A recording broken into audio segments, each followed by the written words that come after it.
What's up YouTube? Mike from Mass here, Mass Aquariums, bringing you another video tonight. And this video is an all tank update plus a fish keeper screw up. This is number 14. There was 2 in between, as you can remember, that were crazy in this basement, for me anyway. This is another rookie mistake.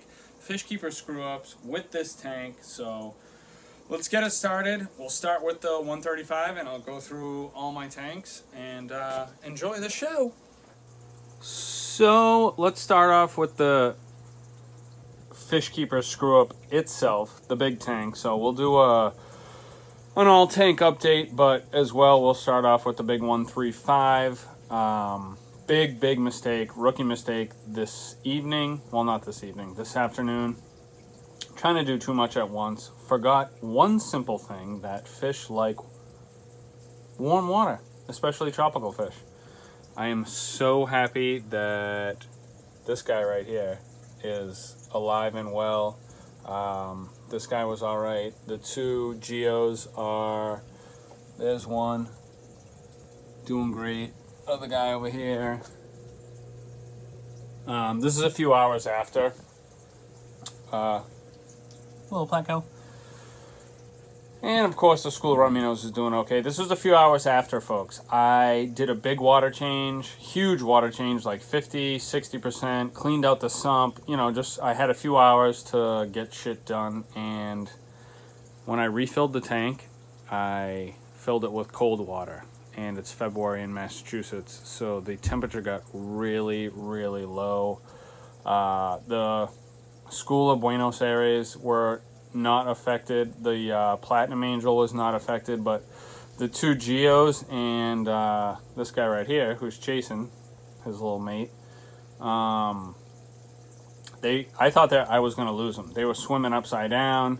They were like frantic and then dormant, just like off, almost upside down in a corner. I would stick my hand in there and try, like, kind of hold them upright.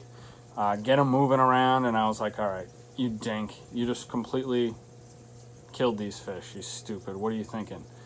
And then I took some water out and slowly put a 5-gallon bucket of like heated water to try to get the tank stable, and it worked. So sorry about that rant, but that's my fish keeper screw up of the day. I added some seriously cold water to a tropical tank and could have wiped it out, but everything turned out okay. Still dumb. Okay, let's get to this update. Rambled long enough. So, 135. With the sump, 165, 160. I trimmed all the pothos roots. Every one of them down to, you know, just enough for survivable and remake roots. But they were so big. They were everywhere, all over the tank. I'm so happy they're gone. They were holding so much detritus and just like all sorts of gunk. I don't have any like big shrimp in this tank to take care of any of that crap. It's usually just manual and let the filter take care of it. And the tank looks really good. And the roots will grow again. It's healthy. It's all right to cut back the roots. They'll grow again. I'll cut them again. I also changed out the 2 air stones for 2 sponge filters for some nice filtration, as well as, I don't know if you guys, all my other updates, you see how clear this water is on top? The air stones were producing so many bubbles. The whole top was just covered in bubbles. I could not stand it, so I got rid of those. 2 air stones gone. Got the nice clear water now. Got some nice surface agitation, but no bubbles, which I'm loving. And everybody's good. Tank's doing awesome. Haven't really done much to it. Haven't decided what type of Amazon swords I'm going to plant, but it'll get there. So, let's hit up the rock flower anemone tank. Look at how gorgeous this is looking. They're everywhere now. Walking around all over the place. Eating good. Tank is crystal. Back new love for this little 13.5 gallon Evo. All the rock flowers are so gorgeous. I've gotten them from a couple different places just to see. They do move a little, so I won't say that they don't move because I have noticed them walking around. There was one right in here and this morning, and I don't have no clue where he's gone.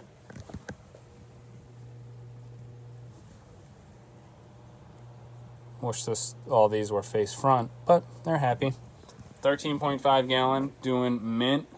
I spent a lot of time on 135, so I'll get over quick.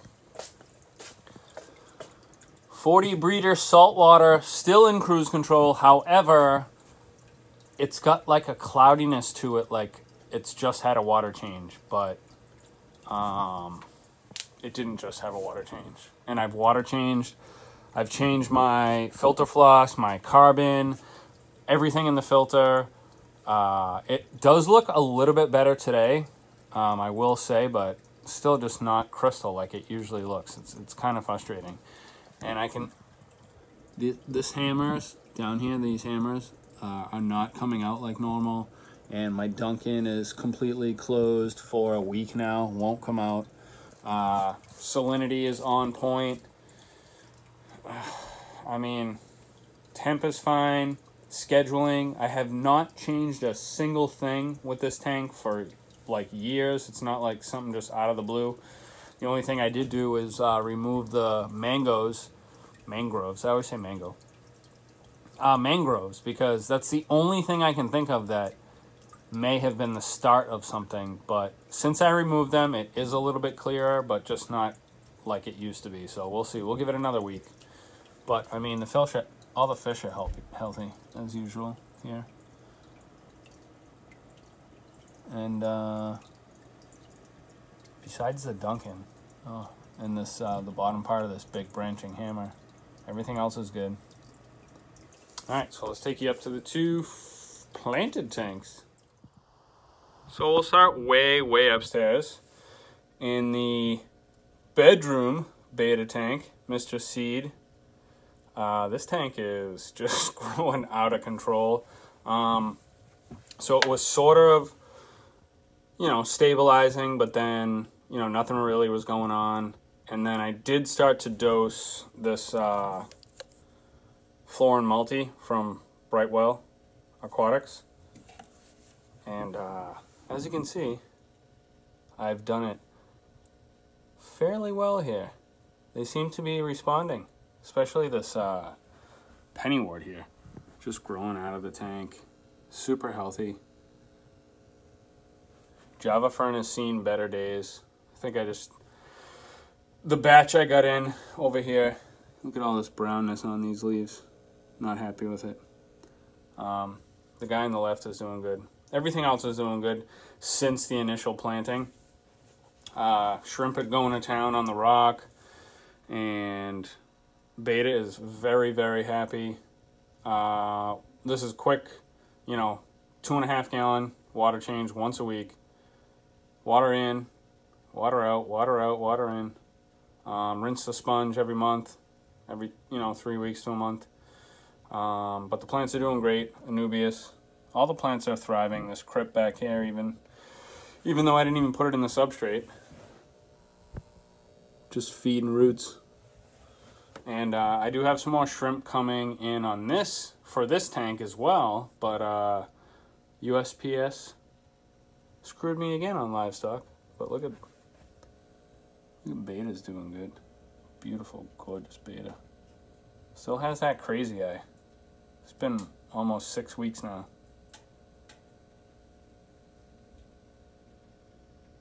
It's like glaucoma.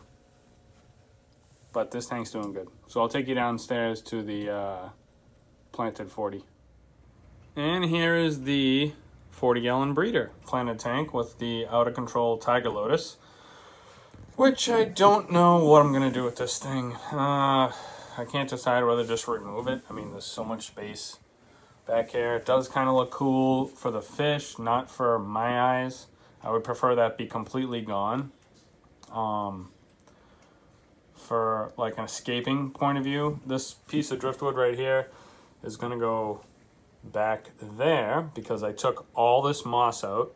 There was a whole like heaping pile of moss that took up the whole tank. Took that all out. Left the man, what am I up to? Left the moss wall. So you have a moss wall sticking to the glass. Anubias Island with the Java fern and everything, and then you get the dwarf sedge and just like going crazy always. I'm always plucking that out. All the fish in this tank are super healthy. Pretty much running on, you know, autopilot, water change once a month maybe now. Especially because it just grows so quick now. I'm doing more frequent water changes just to like thin it out, but like big time jungle. Oh, and the dwarf hairgrass is still in the little aqua cup here. Beta's doing great. Loves this tank. Super cool to have, like, you know, I have a beta only tank, but then I have like a community tank almost here and the beta has just completely like settled himself right in. And you'd think like, oh, why don't you put more rummy nose and cardinals in here? This is like 1/8 of what's in here. They just like always hide all behind this little Anubias mound. Java fern mound. There's a beta. It's getting blown by the current. I know they don't like that, but all he's got to do is hang out on the left side of the tank or the left top, and he's good. I have 20 cherry shrimp coming in, like I said, and I'm going to put probably about 15 to 16, 17 in here. Just leave a couple for the upstairs beta tank.